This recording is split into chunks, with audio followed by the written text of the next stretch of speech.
peristiwa para wanita dan juga murid-murid melihat kubur Yesus kosong membuktikan bahwa dia telah bangkit. Dan kita lihat berikut selanjutnya di sini bagaimana Yesus menampakkan dirinya kepada murid-murid Yesus. Pada hari itu juga 2 orang dari murid-murid Yesus pergi ke sebuah kampung bernama Emmaus.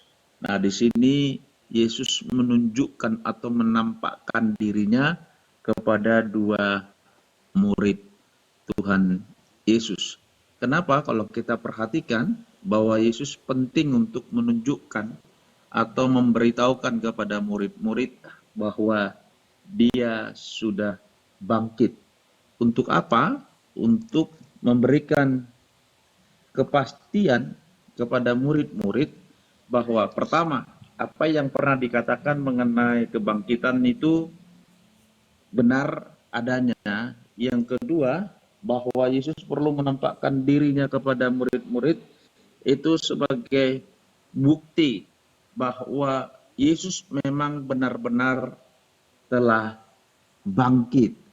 Dan untuk itu akan memberikan sebuah sebuah keyakinan yang kuat dan kokoh kepada murid-murid bahwa Yesus itu adalah memang Tuhan dan Mesias itu sendiri.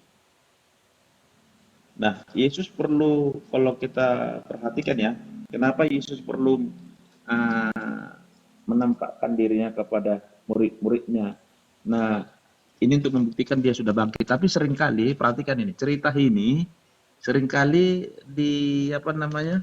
diadopsi oleh kepercayaan di sekitar atau di lingkungan kita. Pernah enggak? Kalau di sekitar kita itu biasanya ada ibadah ucapan syukur. Kalau umpamanya ada orang yang meninggal, itu hari yang ketiga, ketujuh, 40, 100 sampai 1000. Benar enggak? Benar. Nah, karena apa latar belakang itu sebenarnya? Karena latar belakangnya adalah bahwa banyak sekali di antara kita itu latar belakang kepercayaannya adalah begini, bahwa biasanya orang atau keluarga yang baru meninggal itu biasanya itu masih beredar-edar di sekitar rumah itu, gitu loh.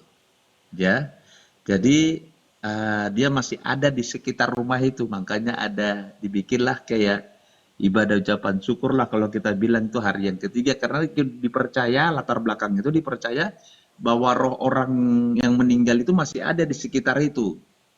Hari yang ke-7 dan sampai hari yang ke-40 ya, hari yang ke-40. Nah, mereka ada pernah tuh yang saya tahu mereka ngambil dasarnya, ada dasar Alkitabnya, yaitu apa? Yaitu ketika Yesus bangkit dari kematiannya, dia dibilang kayak gitu bahwa Yesus itu masih ada di sekitar murid-muridnya, ada di sekitar orang-orangnya sampai pada hari yang ke-40 dibilang begitu. Itu jadi mereka mencocok logikan lah ya. Pan sebenarnya itu jelas sangat berbeda. Kalau Yesus dia bangkit dari kematian dan menampakkan dirinya untuk itu membuktikan apa? Untuk membuktikan bahwa dia memang apa yang pernah dikatakannya dulu bahwa dia mati dan bangkit. Yang kedua bahwa Yesus perlu menampakkan dirinya kepada murid-muridnya supaya murid-muridnya tidak hidup di dalam kegalauan, ketakutan, kebimbangan, dan keraguan. Tapi mereka mempunyai sebuah kepastian bahwa sungguh Yesus memang benar-benar telah bangkit. Dikatakan sampai dia bukan kita berkobar kita apa ya? Bukan di sini. Oh, sampai dia bilang kayak gini, yaitu menjelang waktu ya duduk ayat 30, waktu ya duduk makan dengan mereka yang ambil roti, mengucap berkat, lalu memecahkan dan memberikannya kepada mereka. Nah, kita melihat di sini sampai Yesus itu bukan memberitahukan kepada mereka bahwa benar-benar bahwa dia bangkit dengan membuktikan apa selain membuktikan bahwa dia bisa mengajar atau memberitahukan mereka tentang kitab suci. Dan yang kedua adalah ketika Yesus memberikan makan, mereka mengambil roti, mengucap berkat, lalu mencamkan dan memberikan kepada mereka. Ketika itu terbukalah mata mereka dan mereka pun mengenal dia, tapi dia lenyap dari tengah-tengah mereka. Nah, sengaja memberitahukan tentang kebangkitannya, bahwa dia memang benar-benar hidup, dan bahkan dikatakan dia makan bersama dengan mereka, untuk sekali lagi memberitahukan bahwa memang dia benar-benar hidup, dia telah bangkit dari kematian, dengan satu pesan supaya murid-muridnya tidak bimbang dan tidak ragu dan tidak hidup di dalam kegalauan, kegelisahan, ketakutan, kebimbangan, dan keraguan-raguan. Oleh karena itu Yesus perlu membuktikan bahwa dia memang benar-benar hidup, dan kita berkaitan Yesus itu disaksikan, ya, disaksikan di yang mengenal dia dengan baik. Jadi kalau ada yang mengatakan bahwa Yesus tidak bangkit, itu bohong. Sebab para saksi mata yang menyaksikan Yesus itu hidup, kata 1 Korintus pasal 15, dikatakan sekitar 500 pasang mata menyaksikan dan melihat bahwa Yesus itu hidup, dia telah bangkit dari kematian. 500 pasang mata melihat dan menyaksikan ketika Yesus naik ke surga. Jadi sekali lagi Yesus sengaja menampakkan dirinya untuk memberikan sebuah kepastian kepada kita. Karena saya mau katakan, tanpa kebangkitan Yesus maka sia-sialah iman percaya kita. Itu kata Rasul Paulus, sia-sia.